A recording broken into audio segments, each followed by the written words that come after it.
தலாக் விஷயம், தலாக்குன்னு சட்டம் வச்சிருக்கீங்களே, முத்தலாக்கு, தலாக் தலாக் தலாக்குன்னு சொல்லிட்டா 3 தலாக் முடிஞ்சு போச்சுன்னு சட்டம், மதுகப்பு சட்டம் தான் அது. ரோட்ல போற நாயெல்லாம் இதை பத்தி பேசுது.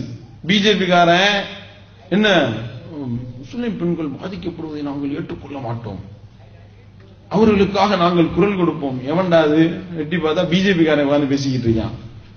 எதுக்குடா நீ ஏன்டா பேசுற அப்படின்னா, அது தலாக் தலாக் தலாக் என்று சொல்லி 3 தலாக்கை ஒரே மாதிரியாக சொல்லி தலாக்கை இவர்கள் சொல்லிவிட்டு பெண்களை நிர்கதியாக ஆக்கிவிட்டார்கள். இதை சொல்ல இவனுக்கு அருகதை கிடையாது, அது வேற விஷயம். இந்து மதத்துல நீ எழுதி வச்சிருக்க சட்டத்தை எல்லாம் எடுத்து வாச்சோம்னா நாரி போய்விடும். இந்த சட்டத்தை கொண்டு வர துடிக்கிறாரே மோடி, முதல்ல உன் பொண்டாட்டியை போய் முதல்ல உன்னோட சேர்த்துக்கிட்டு வாழ். முதல்ல மோடியினுடைய பொண்டாட்டி தெருவில் அலைஞ்சுக்கிட்டு இருக்கு, இவர் ஊர் ஊரா சுத்திக்கிட்டு இருக்காரு. நீ உண்மையிலே இந்து பெண்கள் மேல ரொம்ப அக்கறை வைக்கிறதா இருந்தா முதல்ல மோடியும் பொண்டாட்டியும் சேர்த்து வைங்க. முதல்ல அவர்களுக்கு சொல்லக்கூடிய முதல் அறிவுரை என்ன, நீங்கள் வைத்திருக்கக்கூடிய சட்ட திட்டத்தெல்லாம் பத்தி பேசுவோமா? பேசினா நீங்கள் உங்களால பேச முடியுமா?